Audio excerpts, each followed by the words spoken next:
Hello everyone, তোমরা আগেই দেখে নিয়েছো 29শে মার্চ আমার সব ফ্যামিলিকে নিয়ে আমরা গেছিলাম অযোধ্যা রাম মন্দিরে।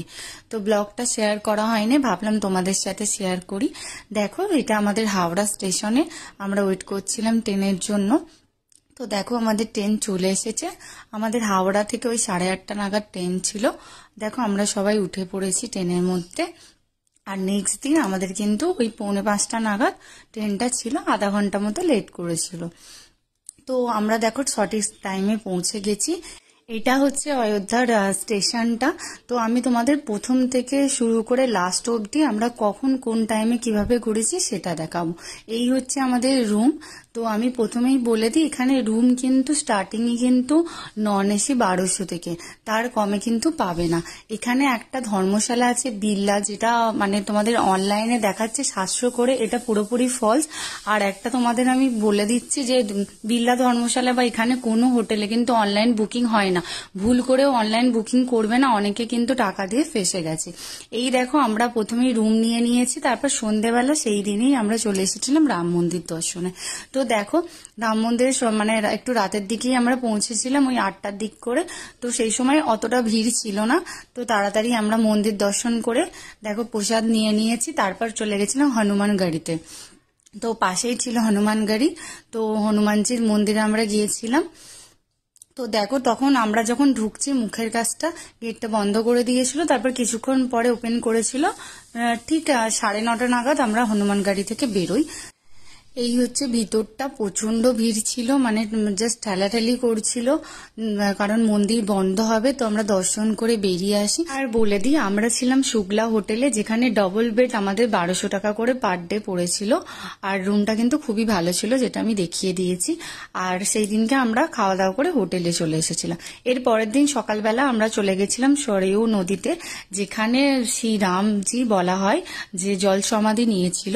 এই সেই সরেয়ু ঘাট, যেখানে সবাই স্নান করছে। আর এখানে সবাই প্রদীপ ভাসে মনস্কামনা জানাচ্ছে। আর পাশেই আছে রামজিকে পেরি। তো মানে যে যেখানে পারছে সেখানে চান করছে। দুটো নদীর জলই কিন্তু সরাইঘাটে ঘাটে আসছে। তারপর আমরা সকালবেলা ঘাট থেকে চান করে তারপর আমরা চলে গেছিলাম হোটেলে একটু রেস্ট নিয়ে টিফিন করে নিয়ে আমরা ঠিক 10:30টার সময় আবার বেরিয়ে পড়েছিলাম।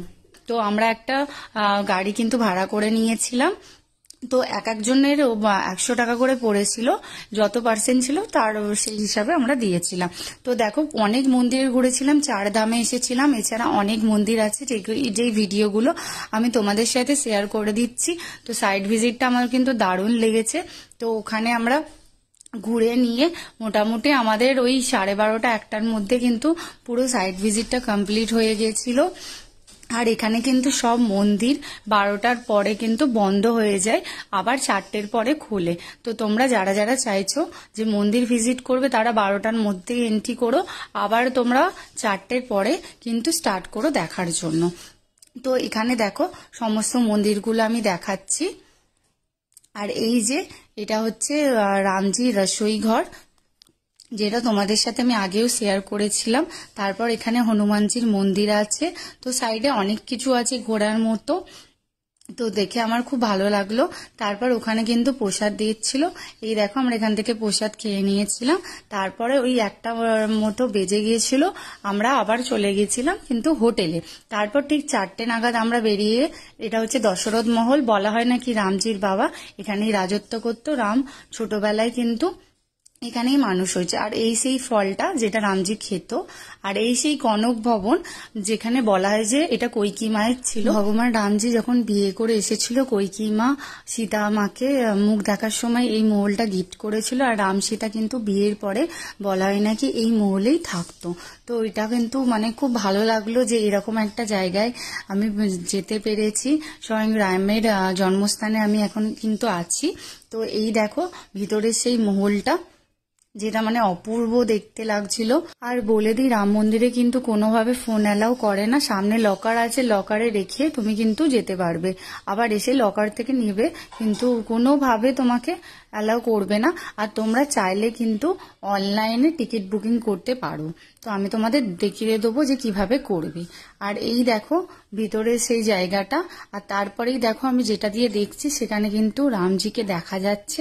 আর এই সেই লেখাটা যার উপরে সবাই হাত লিখে সমস্ত মনস্কামনা জানাচ্ছিল। এরপর আমরা চলে গেছিলাম সরাইউ ঘাটে। ঠিক 6:30 থেকে সরাইউ ঘাটে আরতি শুরু হয়। তারপরে ঠিক 7:30 থেকে 7:45 নাগাদ পাশে রামজি কি পেরিতে লেজার শো শুরু হয়।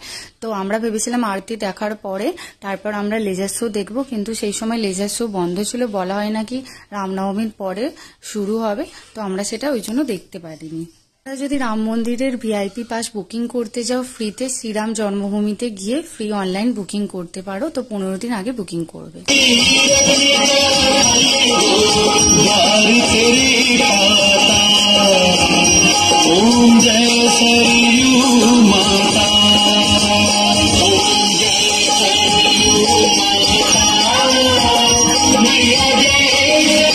এটা হচ্ছে লতা মঙ্গেশকর চক। ওকে টাটা, দেখা হচ্ছে।